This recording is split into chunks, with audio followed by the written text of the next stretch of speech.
awesome though if you could simply be earning a living by doing something you love or something you're good at, something you don't have to think, crack your brain for you to do it. So yes, you've guessed it, we're talking about how can you get your passion to become a profit.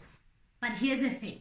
Before we talk about how to get your passion into profit or purpose, let's first talk about actually discovering this passion or proficiency, because that's where we need to start.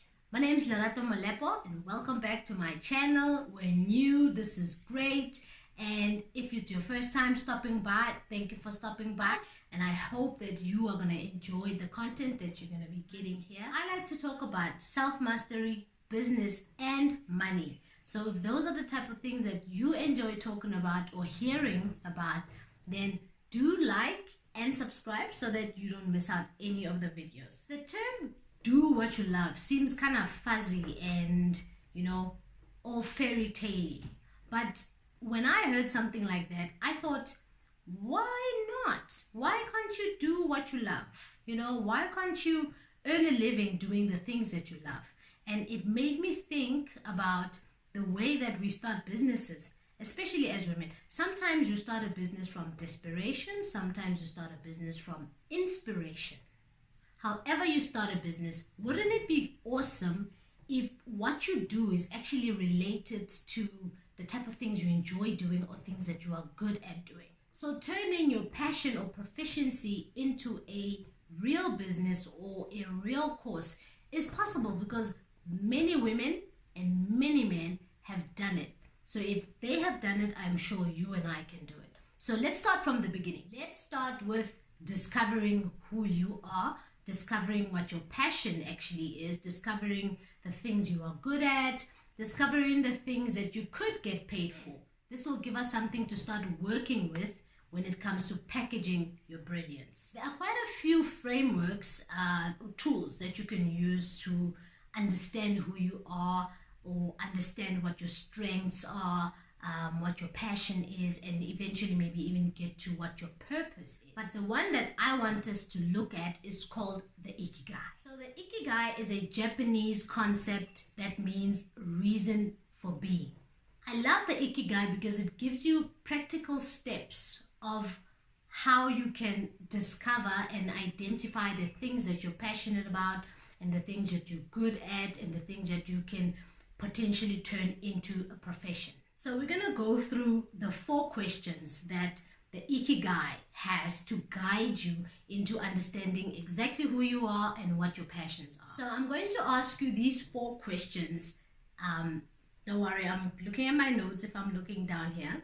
I'm going to ask you these 4 questions. All you need to do is just make a list of 1 to 3 things that comes up to your head when you hear the question. So get your notebooks and let's do this.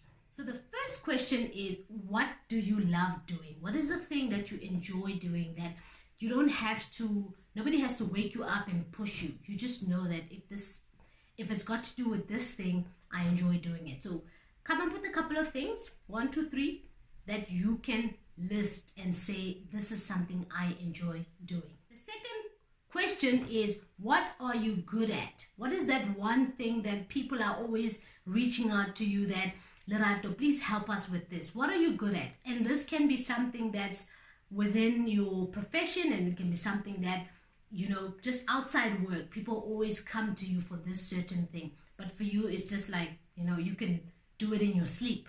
What is that thing? Come up with a couple of things and make a list of those. The third one is, what can you get paid for? So think about absolutely everything that you can get paid for. Think about your career, your job, whatever you do at work. Think about skills that you have, additional skills that you have. Think about things that you could sell, explore all the different ways that you could get paid and see how many things you can actually come up with. And the fourth one is, what does the world need? What does the world need that you could provide? So thinking about all the things that you enjoy doing, you are good at, putting all those together. what does the world need that you, with your special gift or your special passion even, could provide to the world to make it a better place. Okay, so now you've got your 4-part questions. You've listed 1, 2, 3 things. It can be more that came up when I asked you all those 4 questions.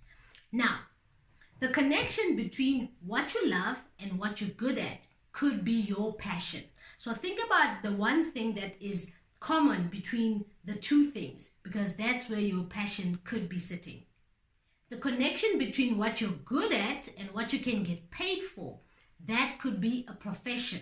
So if it's not already something that you're doing, this could be an opportunity for a different profession. Then the connection between what you can get paid for and what the world needs, that could be your vocation. And then the connection between what the world needs and what you love, that could then be your mission. Then the best part of it all is the connection between all these departments, if I should call them, will then lie your purpose. So if you can understand the one thing that comes up where what you love, what you're good at, what you can get paid for, and what the world needs, that could be your purpose. And that could be the beginning of you understanding what your passion is, what you enjoy doing, what you're good at, and then you can align it with the type of business or the type of purpose that you want to start building. And what I love about that is you could basically be building a life with the things that actually ignite you and the things that actually build you. So now that you understand what your Ikigai is, or at least have an idea on where to start to know what your Ikigai is, or your purpose, or your passion or profession, or whichever one that you are actually looking for, it's time to take it a step further, where we now look at how do you take that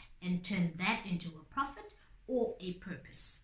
I don't want to overwhelm you today, so let's leave the juicy part for the next video. So stay tuned, because we're going to then talk about what do you do now after you found what your passion is, or at least have an idea of what your passion is.